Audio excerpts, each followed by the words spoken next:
to The Truth in This Art, your go-to source for conversations at the intersection of arts, culture, and community. I am your host, Rob Lee. And today, I am honored to be joined by a distinguished guest. She is the co-founder of 100 Reporters and the founder/director of Double Exposure, the United States' only film festival dedicated to investigative cinema, now celebrating its 10th season. With more than 25 years of experience as a national and foreign correspondent for the New York Times and the Baltimore Sun, she has covered pivotal global events and earned a Pulitzer Prize nomination. Please welcome Diana Schemo. Welcome to the podcast. Thank you. It's my immense pleasure to be here with you, Rob. Thank you. And like, again, in doing some of the prep and some of the research, I pride myself on attempting to be a journalist, so being able to maybe get a little insight, I'm sure I'll get out of this conversation, and the listeners get out of this conversation. I'm really jazzed. I'm also a little intimidated, just a skosh. But no need for that. It's actually the other way around. Not at all. In awe of podcasters, because it just takes a whole skill set that is not one I've ever developed. So I'm really in awe of people who can actually just riff and talk with, new people all the time on air. That's amazing. Thank you. And as I'm one to do that, listeners have grown accustomed to this. So whenever I'm talking with someone and they are a bespectacled individual such as I must thank them for wearing their glasses. We can always put on the contacts, but when you wear your glasses, they're like, we're on the same page now. We're even. Right. I can actually see you. Look.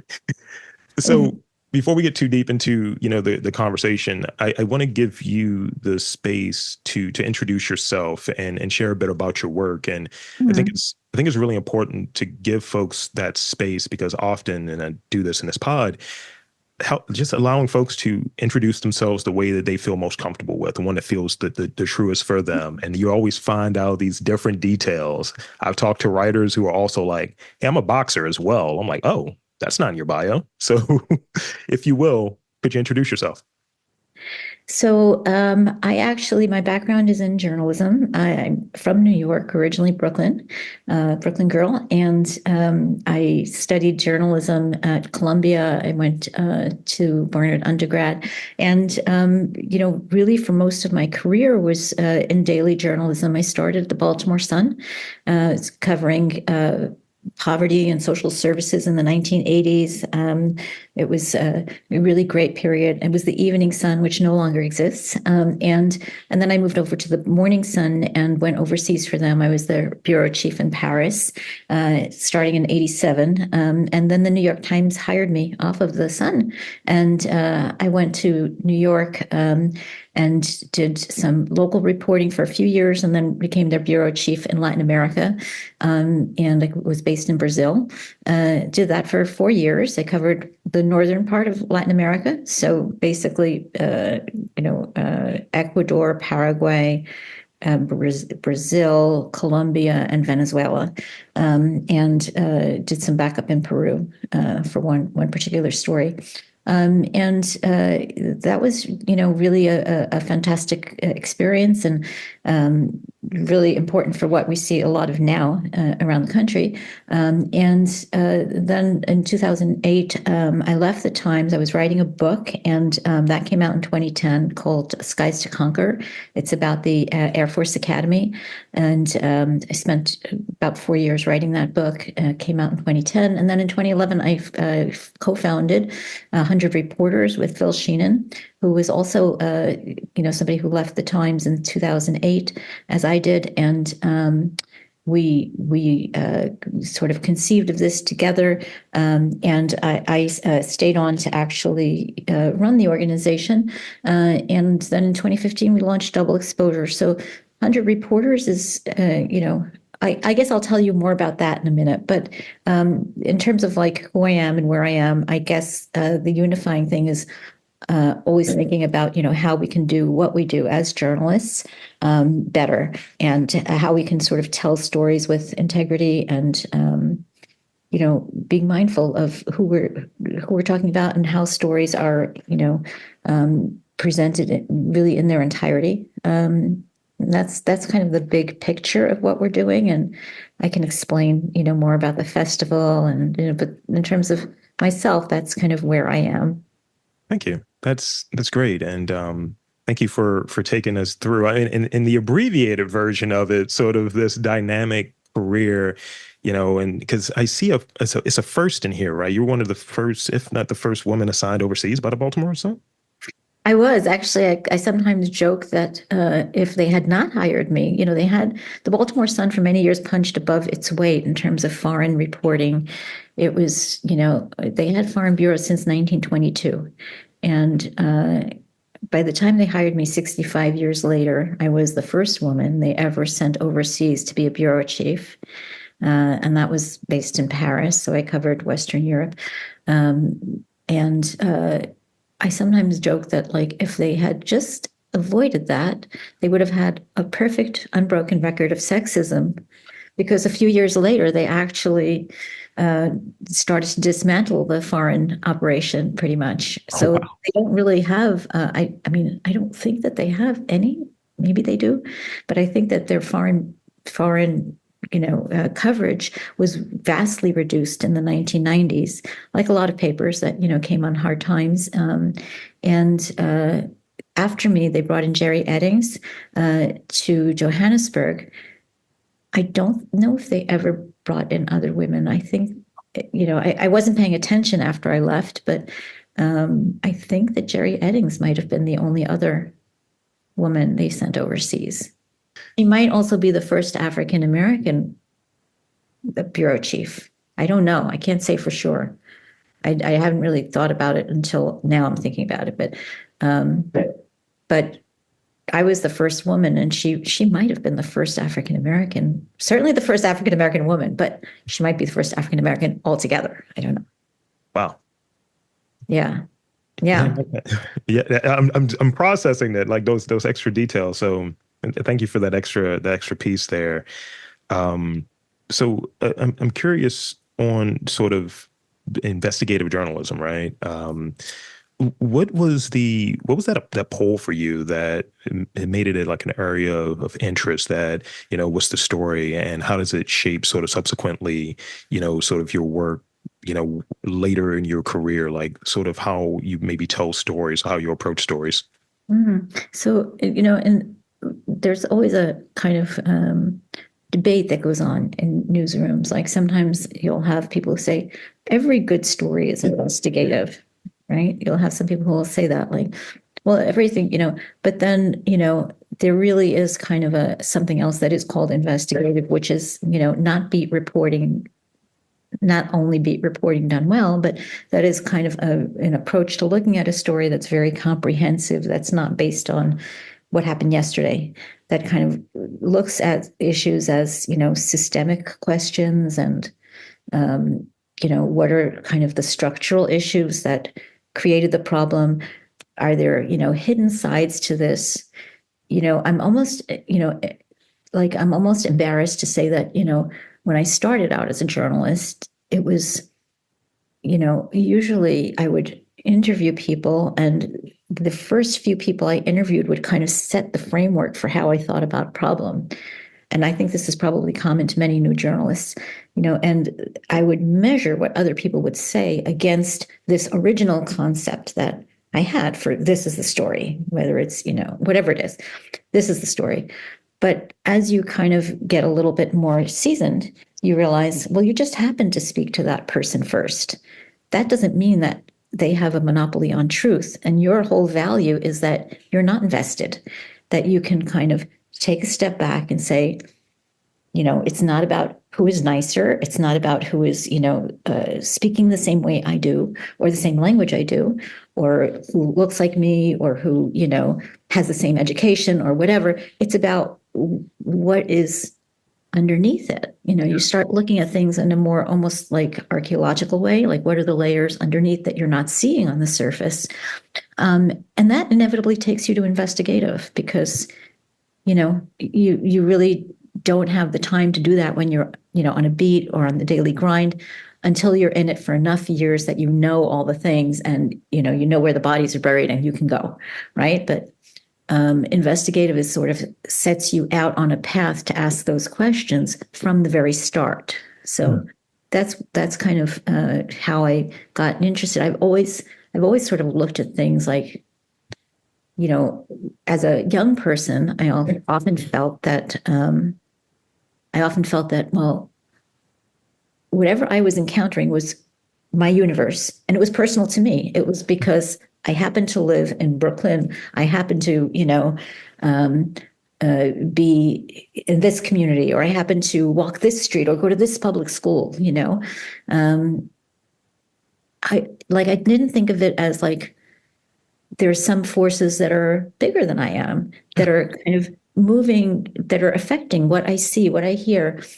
And, I think like that's kind of something that as I matured a little bit, I realized it's not so much that I'm so unique. It's that, well, I'm seeing things that other people are seeing too. And if I'm experiencing it, other people are experiencing it too. And there's a conversation, there's some digging to be done. So I've always kind of had this just framework of thinking that is more about like, how did we get where we are and why are we here? Yeah, that's good. That's really good. I think like, as I think about what I'm doing here before I move into this next question, as I think about what I'm doing here and sort of the pursuit here, I had a premise and I had an idea, but as far as the start, it was frankly, someone saying something about Baltimore I didn't like, and they held the highest office in this country. And I was like, how dare you? Wow. I think I know which comment you're making. I might know which one. And that was sort of the premise. And from there, sort of only talking to folks that are here in Baltimore where I'm based. And I was like, I feel like there are other people. Then I started thinking, like, what am I curious about in terms of helping folks share their story, these unique stories, and sort of what one's work is about, because there's a democratizing that goes on or suppression that goes on. So Right. that's kind of what it's blown out to be. So being able to visit other places, like one that comes to mind, and I definitely want to lobby this question back to you before we get into the festival and such, but um, I want to say back in maybe 2022, uh, I reached out to one of my peers, one of my mentors, really, in podcasting and in public radio, and I was like, I want to go to Texas. I want to go to Austin, Texas. I did a little research. I'm a data analyst by day, and I did a little research on. I'm getting all of these weird downloads from Texas, and I was like, what's the art place in Texas? Where's culture? And I reached out to a few nonprofits. They asked me to come down. They flew me down. Went to Austin, Texas. And I started interviewing different folks that are there that kind of hit on a certain sensibility and folks that would reach back out. So interviewing docents, I'm interviewing, public arts and so on, writers. And, embedded in each one of these interviews, I did 7 in like the course of 3 days. It was this through line of like a 100-year cycle of gentrification and displacement that was just baked into the conversation. It was not a conversation I would have known. It was not Right. like an idea I was aware of, but that's Right. what came through in each one of those conversations. And that was impactful. It was just like lasting. I was like, one, I can leave my place, my home base, and sort of the universe that I'm familiar with. Oh, I know you from West Baltimore, bro, and be able to go to a different part of the country and be able to have like an interesting conversation, frankly, with strangers and having them share sort of some of the challenges that we're experiencing and other cities are experiencing. And it's just baked in naturally into the conversation. Right. Right. It's just something about that really stuck out to me. And yeah, so for me in doing this sort of process, it was very impactful. Of one, I can take this show on the road, and two, sort of this version of storytelling and facilitating storytelling has enough legs and enough like I guess a value, if you will, Yeah. to have folks interested. This is the lobbying part where for you and this great career. I mean, like you were giving us, you undersold it a little bit, which I dig, the modesty there. But is there a story, and I know it's many, but is there a story that comes to mind that was transformative for you as a journalist and as you're approaching your work that's left like a lasting impact when, have those moments of, wow, there's a lot going on, and you may think back on a story that's just like, yeah, this is good. This fits. And this is kind of what I was trying to describe previously with mine. Yeah. I feel like there have been like so many stories, but if I think about like the one I think like that will always stay with me. Yeah. Um, I don't really like to talk about it because it feels kind of self-serving. But it's one that kind of when I would say like, why do I do what I do? Like this is one that made me say, this is why I do what I do. And it actually involves somebody who lives outside of Baltimore. And it's a guy he does children's books now, but he was, when he was much younger, a student at the American Boy Choir School, which is based in Princeton, New Jersey. And they had a terrible sort of headmaster there who was abusing young boys. They would travel around the world and they had these gorgeous angelic voices, but they were enduring really hellish circumstances behind the scenes. Um, and so I did his story for the New York Times. And because of that, I had a lot of pushback. Like the organization had a lot of friends in high places. They tried to stop the story. They stopped it from getting on the front page, but it was in the paper, and that had a big impact. And because of that story, and I was able to put him in touch with another very famous lawyer named Lawrence Lessig, who was also a former student there.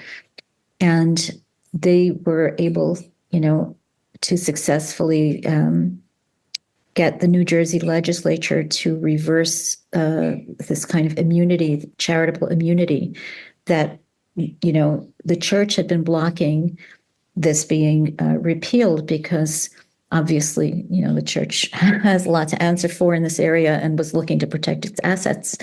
And because of, the power of the story and this particular case, they were able to get that removed from the law in New Jersey so that the school could be sued and that it would finally have to answer for what it did to all these boys.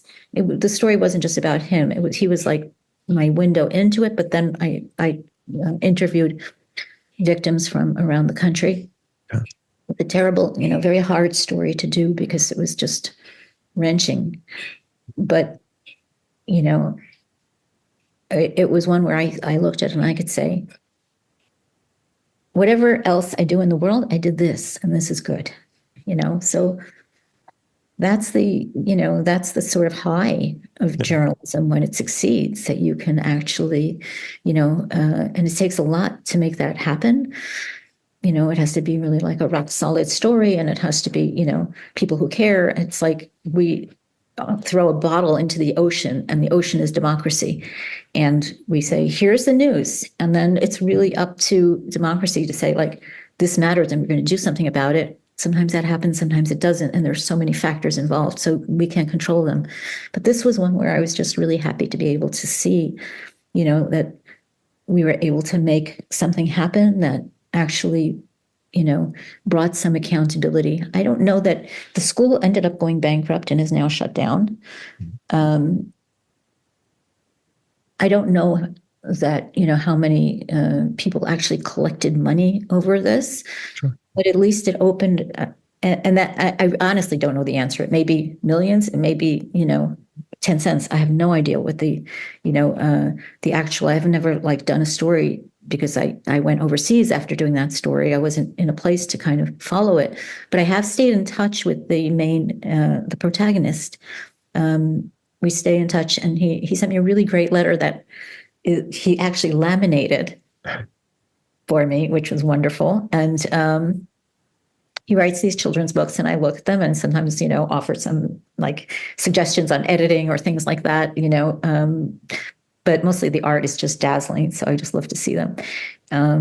So we've stayed in touch, but I guess that's the kind of thing that I feel like, yeah, that's why I do what I do. Yeah. Wow.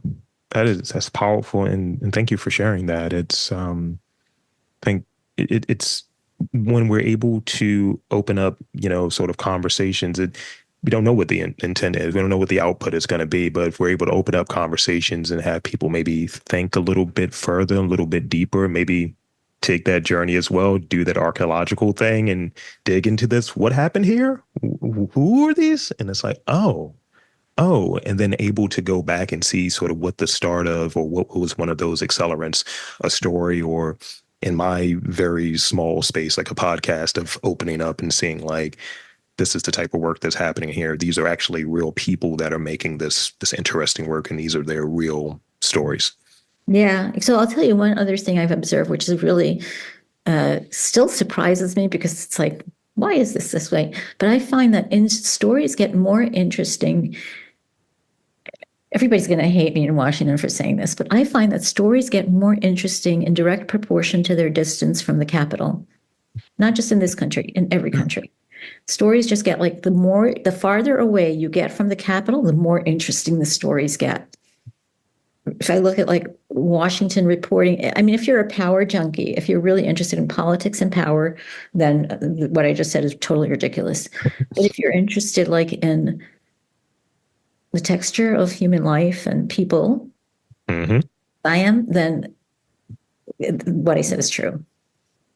I I agree with you. They hate me. No one cares about what I do, but no, that's I agree. And I think yeah, going outside of I look at the capital as perhaps related to so that this is the approved sort of story that we're putting out there. I like to look in the cracks and crevices where the smaller stories that don't get that attention, that don't have that really wide ranging appeal. I find there's that texture that's there. There's that sort of authenticity. That's what I dabble in. That's what I trade in. Um, so I want to shift gears a little bit and go back to something that you touched on earlier.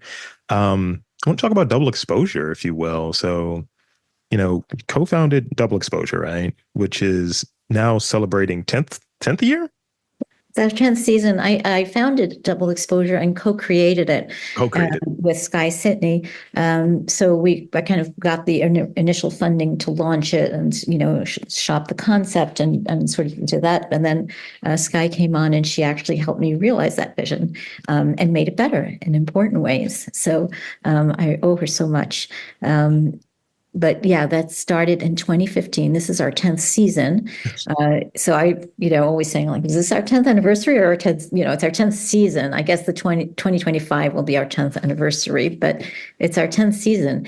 And yeah, we launched in 2015 with the premiere of Spotlight for DC. And we brought together the original Spotlight team. And, it was really, David Simon came and moderated, Baltimore's own. And, the director was there, the screenwriter, and the original Spotlight crew. So we had a great launch. And, essentially the idea behind Double Exposure is, well, I should take a step back and just say the mission of 100 Reporters is the parent organization. It started out as a collective, a consortium of, freelance journalists around the world. This was, at the time of like the Arab Spring. And so 100 Reporters it launched around the time of the Arab Spring. And the whole idea was, well, we are in this situation where access is multiplying. It's like anybody can throw up a website, but how do we kind of, in a sense, bring the best of what we have, here in, in a country that has a First Amendment, that has, reasonable libel laws and so forth, which is not the case everywhere, where it's, at least as we speak, it's not a crime to insult people in power most of the time, right? So, we have a whole lot of rights and a tradition of a free press that, we were thinking it would be really amazing if we are able to kind of bring that expertise to a lot of the places that, are just starting to try to build that and don't have hospitable environments for it. I don't want to go down the whole tangent of why that, I felt that was necessary, because it involves, newspapers, pulling up stakes in their foreign bureaus. But I just, Phil and I both thought like this is a good opportunity to take the best of what we have and see if it can help create a real sort of accountability journalism around the world. And so that's how we started with it. And we were building up that core. And then in 2015, we're members. The organization is a member of a sort of consortium that is now called the Institute for Nonprofit News. At the time, it was called the Investigative News Network. So the acronym stayed the same, but the twist changed a little bit. But the Investigative News Network at the time said they had grants for ideas, for fundraising. And I was sitting next to the executive director of that organization and said, I would love to do an investigative film festival. And he was like, yes. He had a background in Hollywood and he got it instantly. So, we got a grant to start this. And, it was this funny experience where everybody that I spoke to in that first year, 2014, 2015, they would be like, wait, you mean this doesn't already exist? I was like, no, it doesn't. It's like, yeah, okay, I'll help you with that. And we found that there was like a market for the work at the time. Blackfish and all of this other stuff was coming up that was really incredible content, and the platforms like Netflix and HBO were really into it. There was a market and people were doing good work. So we thought, journalism and film are so different, like the cultures are so different. But we thought maybe there's a conversation to be had where, the film community has things that they could teach, journalism community, which is undergoing its own moment of self-examination in terms of how do we cover what we cover? Are we being fair? Are we, is there representation of the communities that you're reporting on in the newsroom? How do you edit and make these decisions about, where story, like all of this interrogation was going on there. And filmmakers were going through the same thing, right? Asking very similar questions. And, in looking at the two of them, I realized there's a real kind of a gap in the sense that journalists, even if they're freelancers, they know what a newsroom looks like. They know what, departments there are. They know that there's like a copy editor, there's backfield, like fresh eyes on a story. There's, a legal team that will bulletproof your story and make sure you're not saying anything dangerous. There's just all kinds of infrastructure built into what you're doing. There's fact checking if it's for the magazine, right? Yeah. Whereas filmmakers are much more like on their own. They don't have all of that infrastructure. So if they're venturing into investigative territory, they don't have like a legal department that can review their FOIA requests or help them craft a FOIA request. Or somebody who can like look at the film and say, you really need to get like the other side here in some way, at least show that you tried. All of these things that are important to protect you, right? So, and for the integrity of the work. So we just thought, well, let's create that space. And that's where the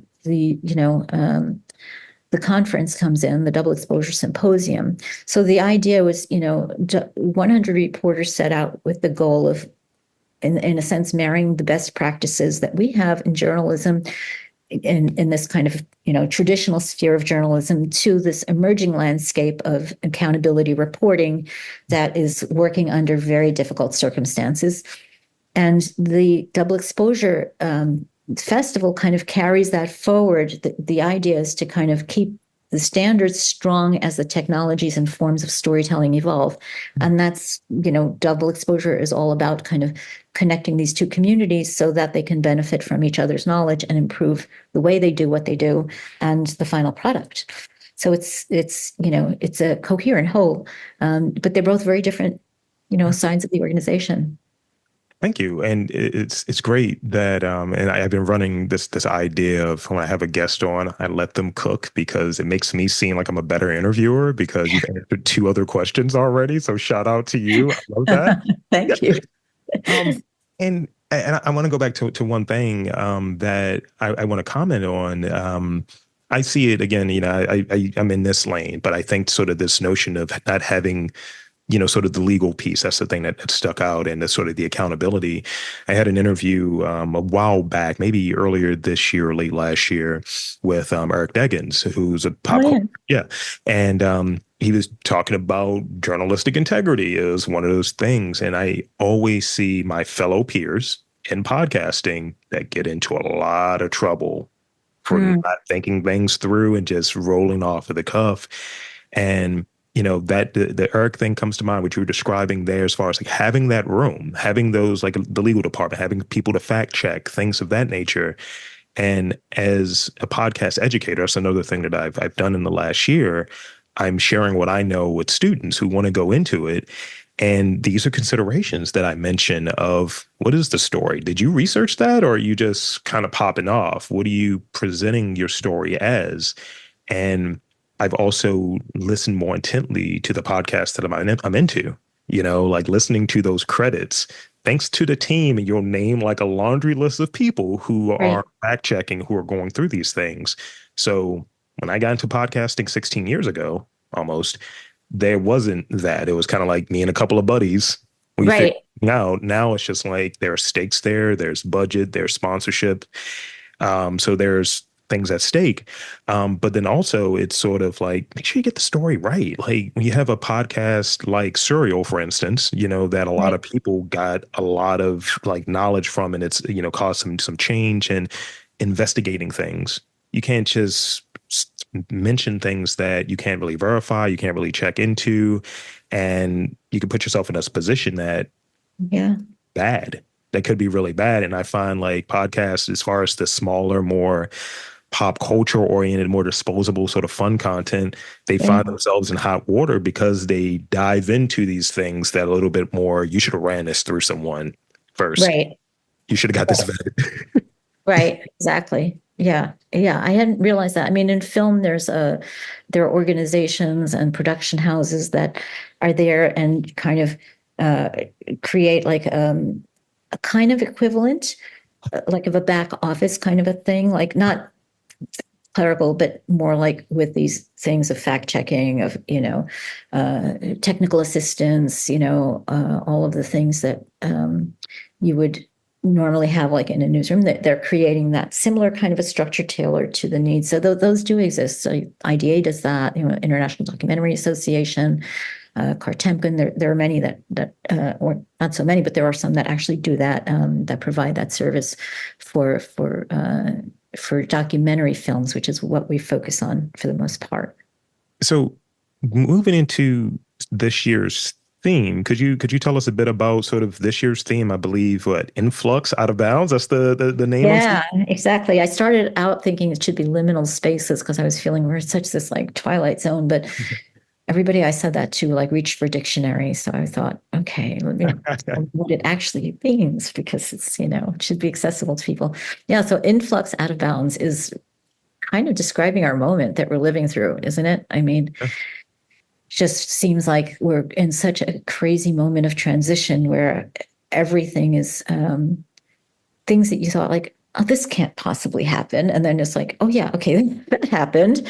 And now we're in this new place. And, the fact that, people are worried about what's going to happen the day after the election. And is it going to be like, that's a completely new space for most of us, and 4 years ago, not that 4 years ago was a model for anything, but 4 years ago, the question never really, occurred to anybody. Like, is there a risk of, um, is there a risk of uh, violence after an election? Like Right. that didn't really occur to people 4 years ago before election day. And, you know, we we're in this space where, the unthinkable is perfectly thinkable right now, and we don't know where we're going. So influx out of bounds is kind of addressing that and just kind of putting that out there on the table that, we're in this unprecedented space, and our symposium and films, a lot of them are reflecting that kind of uncertainty that we're living through.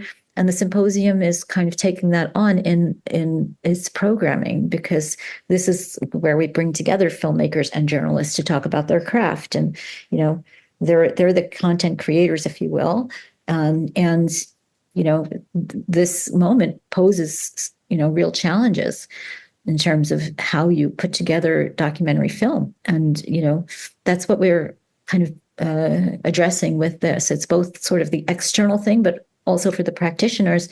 What does it mean for you? Trying to tell the stories of an era that is, changing daily.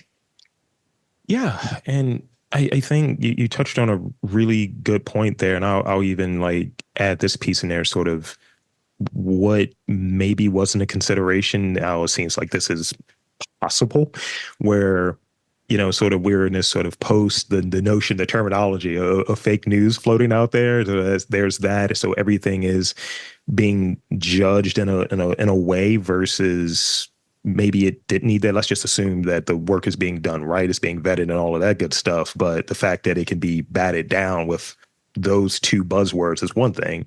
Yeah. There's this sort of notion of, as you touched on, so the threat of violence. If something doesn't go my way, let's do this, let's incite this. And I interviewed J.M. Giordano twice, and he was there January 6th covering it. Of like, this is what it is, boots on the ground through photography. He's a photographer, and I'm just like, wow, this is. I thought I was watching a TV show. I was like, what is this? And now it's like this thing that should or could be fiction is like, oh, this is just a part of what it's been over the last 4 to 5 years. Right. And even sort of the news around the other piece around the violence of anything around how we cover or how we view maybe assassination attempts or whatever that those stories were. It's just like those are out there, and how are they going to be treated? When I'm looking for, I just want to know, like, can we get facts versus sort of opinion? And I think we've shifted as far as the way that mass coverage is, let's say through social media and so on, to Right. this place where it feels like, here's my take, here's my opinion versus here are some facts. And I think it's just a really tough spot at times for folks to want sort of, what's the real story? What do I need to know to be better informed and to take care of myself? And Right. from a content, from a media, from filmmaking, how that plays in now with that we've had this over the last 4 to 5 years, this sort of backdrop. Exactly. Yeah, exactly. So there's one more question that I have that I want to before as I Yeah. wrap up here that I want to ask you, and this is maybe a little self-serving for your humble podcast host here, but what advice would you give? And we're definitely going to shamelessly plug at the end, but what advice would you give to up and coming journalists and maybe journalists with this filmmakers rather, with this like journalistic sort of approach to their work, that want to do the investigative, that want to do this accountable sort of work when it comes to their storytelling? What advice would you share with your background, your experience, and sort of the work that you're doing now? What advice would you share? Make a friend. That's the best advice I can give you. Make a friend. Like, it's really important to kind of not feel like you have to do everything yourself. So I would say find a partner to work with, because if your strength is words and telling stories in text, and you have a great story that you're burning to tell, you will have a much easier and possibly better outcome, but definitely much easier outcome if you make a friend with somebody whose work you admire, and you can interest a filmmaker who's really good to take it on, because they know how to tell a visual story and you know how to tell a word story. Or if you're a filmmaker and you want to tell the story of something that a journalist has already kind of unpacked for you, connect with them and you bring them into the process, because it's really it's just crazy making to try to do everything yourself. And you know uh, even if you have a very accomplished resume and so forth, you know you're not doing yourself a favor by going it alone. Yeah. It's always good to have somebody else on the journey with you. If it's somebody that you click with and you trust each other, and you're kind of in a good space, it, when it works, it can work beautifully. So I would say that's my best advice. Be careful, but make a friend. That's so good. Thank you. That's really good. I'm feeling that, especially some of the stuff that I've maybe shared a little bit earlier before we got started. And making a friend is very important. And friendship, yeah. It's important. It's very important. Can I wait? wait, Can I interrupt you for a second? Because I just wanted to add one thing to what I just said, because that's also true for this festival that I'm doing. Like the festival, the idea was mine, but if it was just me, it would have remained an idea Mm. and it would never have become what it is. So every year from 2015, and especially this year, which has been really, a challenge in these changing times to put together the festival. I just have to say, like, I have an incredible team that works with me, and I just want to give them a bit of a shout out because they are working tirelessly. And, there's anybody who's done a festival knows that there are buckets of frustration that go with it. And they are just pros every step of the way. So I just wanted to give them a shout out because without them, we wouldn't be having this conversation. Thank you. That's a really good point. And I've interviewed a few folks who are organizing festivals, parts of festivals, and hearing about it gives me a little bit of the sweats and like, it's a lot of work that goes in to bringing it to fruition, and it's never really one person. So thank you for shouting out the team. Hey guys, Rob Lee here, chiming in the middle of the podcast, and we'll be right back to that in a moment. But I wanted to remind you that if you're following me on Instagram, and I hope you are, The Truth in This Art, make sure that you explore the links, the link in bio. I know that people always talk about follow me, link in bio, and all of that, but there's some valuable stuff in there, such as a survey for my newsletter. You've probably received the newsletter, and if not, definitely sign up for it. There's some interesting stuff there. We have profiles on certain guests. We have sort of curated episodes because we're around 800 right now, and it's a lot to go through, and all of them won't be available on every platform all the time. So being able to revisit and go back there to check out those episodes is important. So definitely check out the survey. Let us know what you think of the newsletter and what you would like to have included in there, and continue to make this podcast yours as well as mine's. And yeah, back to the podcast, rapid fire. So, all right, here's the rapid fire piece. So I got two of them for you. Then we'll wrap up with that request that I have for you. So, the first one is, what's a talent or skill that you have that most people have no idea that you have? Like one of those hidden talents. Like some people are gardeners, and it's like, yeah, I'm in a band and I do punk, music or what have you, but I also garden. It's like I didn't know that. Right. Yeah. Yeah. No, I'm terrible with gardening. I'm just, plants see me and they wilt, they just like, no, don't come here. But I am I'm a very good sewer. Like I can sew clothes that are really nice. I haven't done it for ages because of time, but my sister, who was older than me, taught me when I was a teenager. We didn't have a lot of money when I was growing up, but we lived in a community where looks really mattered. And she helped me kind of learn about sewing. She also taught me how to ice skate and everything else, but my big sister. So yeah, so there's that. And I guess the other thing is not so much talent, but I love opera. I'm a huge opera fan, and will travel to see opera just to see opera. So that's probably two things people don't know. See, I like how you put a bonus one in there. It's like, Yeah. like when I talk to painters, you got to use 3 colors. Well, here's my 4th one. It's like, all right, cool.